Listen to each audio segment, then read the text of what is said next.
Olá, meus amigos. Vamos falar sobre fisiologia vegetal. Vamos falar dos movimentos que os vegetais realizam, chamados de tropismo.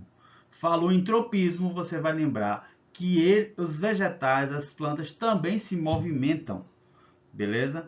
Então vamos começar a falar um pouquinho desses tipos de movimentos.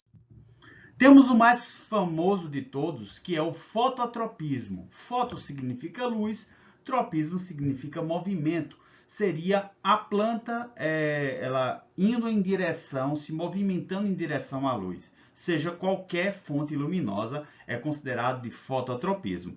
E nós temos aqui o exemplo, né, de uma espécie de uma orquídea se movimentando em direção aqui à luz que está saindo pela janela. Esse fototropismo ele está associado ao hormônio auxina.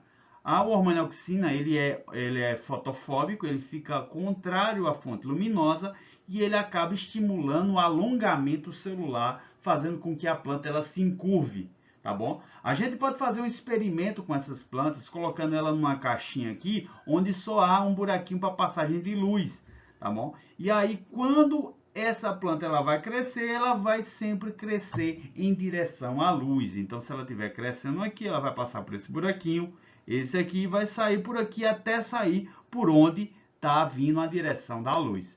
Ok? Então, lembra disso. O hormônio responsável pelo fototropismo é a auxina, tá bom? É o hormônio que faz a planta se encurvar. Outro é um tipo de fototropismo, é o heliotropismo. Agora, nesse caso, a gente tem o Sol como a fonte luminosa, tá bom? No fototropismo pode ser qualquer fonte luminosa, já o hélio tem que ser o Sol. E a gente tem o exemplo clássico como o girassol, que se movimenta conforme a posição do Sol no horizonte. Tá ok, pessoal? Já o geotropismo é quando a gravidade influencia na movimentação da planta.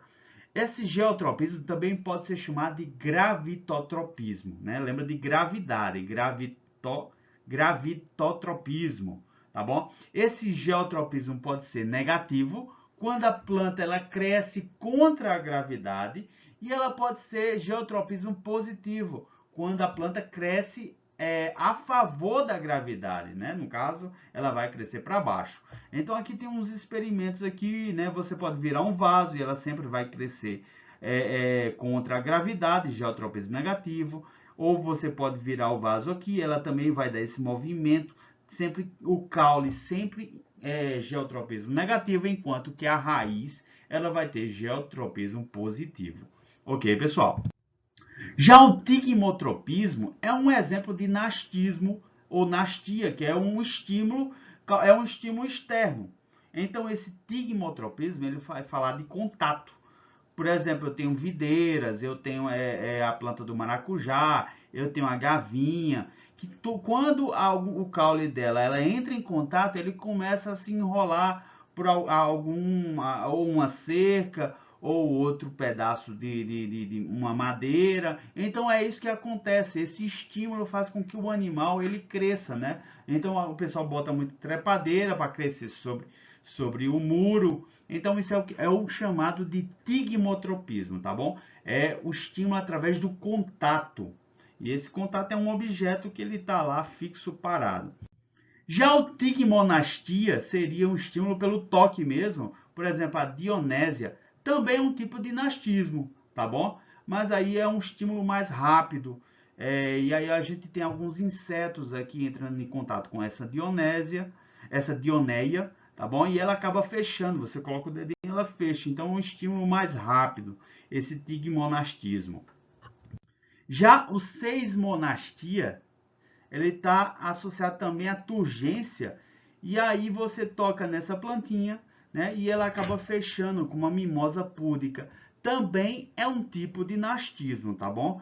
Por isso que é seismonastia, tigmonastia, tudo é nastismo, tá bom? Então você acaba tocando e ela acaba fechando, sendo que a diferença do tigmonastia é que há uma direção ainda de estímulo, enquanto essa aí, no momento que você toca, ela fecha independente da direção do estímulo, Tá ok, pessoal? Então a diferença é essa, tá? Aqui ela com as folhinhas, os folíolos abertos, aqui é uma folha.